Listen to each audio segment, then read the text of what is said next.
ଆମେ ଯୀଶୁଙ୍କର ଅନୁସରଣକାରୀ ଭାବରେ ଯୀଶୁଖ୍ରୀଷ୍ଟଙ୍କର ମହା ଆଦେଶ ମାନ୍ୟ କରି ଯାହା ପବିତ୍ର ବାଇବେଲର ମାତ୍ୟ ପୁସ୍ତକ 28:18-20 ଲେଖାଯାଏ।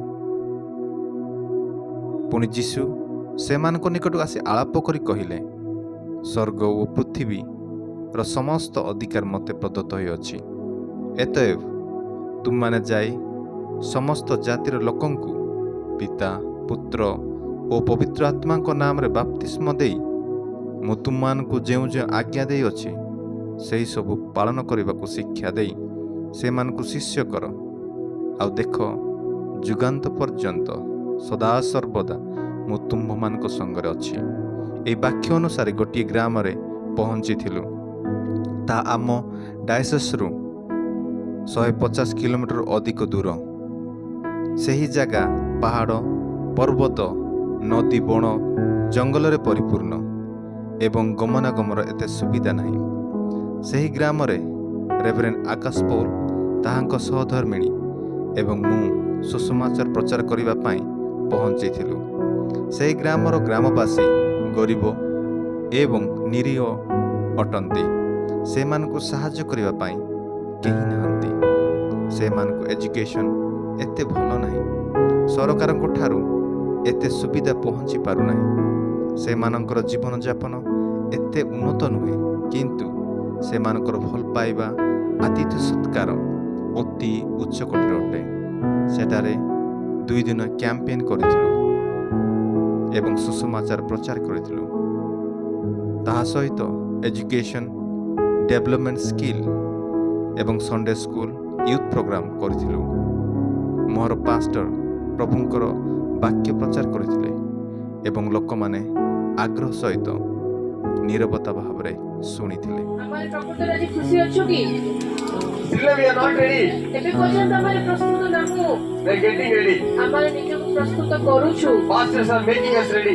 हमनको पाळक आके माने प्रेस्बिटर आके माने प्रभुकर दास दासी कहले लीडर्स माने प्रस्तुत कराउछंती। If they are not making ready also, this is making ready to us. जदि सेमाने हमनको प्रस्तुत करू नाहंती भी कहले हमनको पाखरे एई पवित्र वाक्य अछि से हमनको प्रस्तुत कराउछि। If you learn daily, सबुबेले जदि पढिबा, if you talk to God daily, सबुबेले माने प्रभुको सहित कथा हेबा, your life will be 100% pure.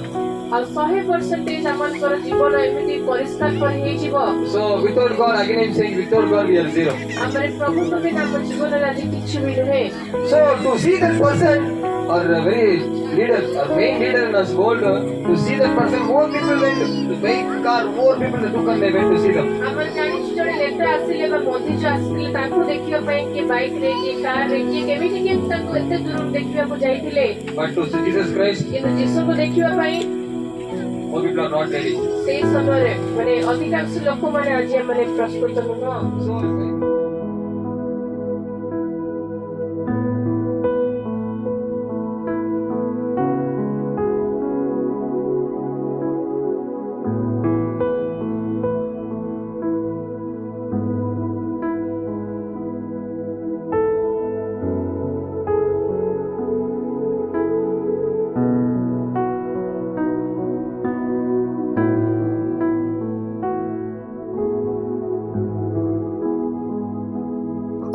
ଦୁଇ ଦିନ ପରେ ଅନ୍ୟ ଜାଗାକୁ ଫେରିଥିଲୁ। ସେହି ଲୋକମାନଙ୍କୁ ବା ସେହି ଗ୍ରାମର ଲୋକମାନଙ୍କୁ ଛାଡ଼ି ଫେରିବାକୁ ମନ ମାନୁନଥିଲା, କାରଣ ସେମାନଙ୍କର ସ୍ନେହ, ଭଲ ପାଇବା ଏବଂ ଆତିଥ୍ୟ ସତ୍କାର ଆମମାନଙ୍କୁ ବାନ୍ଧି ଦେଇଥିଲା। କ'ଣ କରିବା? ଇଭାଞ୍ଜେଲିଷ୍ଟମାନଙ୍କ ସୀମିତ ଜାଗା ନୁହେଁ, ସେହିପରି ଅନେକ ଜାଗାର ଲୋକମାନେ ଖ୍ରୀଷ୍ଟଙ୍କୁ ଜାଣିନାହାନ୍ତି। ସତ୍ୟକୁ ନ ଜାଣି, ଖ୍ରୀଷ୍ଟଙ୍କୁ ନ ଜାଣି ଏହିପରି ରହୁଅଛନ୍ତି। ସେମାନଙ୍କୁ ମଧ୍ୟ ଖ୍ରୀଷ୍ଟଙ୍କୁ ବା ସତ୍ୟକୁ ପହଞ୍ଚାଇବା ଆମର କାମ ଅଟେ। ସେଥିପାଇଁ ସେହି ଜାଗାକୁ ଛାଡ଼ି ଅନ୍ୟ ଜାଗାକୁ ଯିବାକୁ ପଡ଼ିଥିଲା।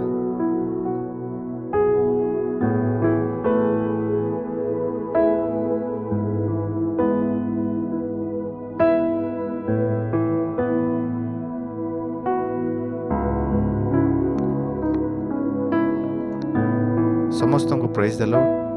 ଯଦି ଆପଣମାନଙ୍କୁ ଏହି ଭିଡ଼ିଓ ଭଲ ଲାଗିଥିଲେ ଲାଇକ୍, ସେୟାର କରନ୍ତୁ ଏବଂ ଆମମାନଙ୍କ ନିମନ୍ତେ ପ୍ରାର୍ଥନା କରନ୍ତୁ, ଯାହାଫଳରେ ଆମମାନେ ଅନେକ ସ୍ଥାନରେ ପ୍ରଭୁ ଯୀଶୁଖ୍ରୀଷ୍ଟଙ୍କ ବାକ୍ୟ ପହଞ୍ଚାଇ ସତ୍ୟକୁ ଲୋକମାନଙ୍କ ନିକଟକୁ ପ୍ରକାଶ କରିପାରିବ। ଆମେନ୍।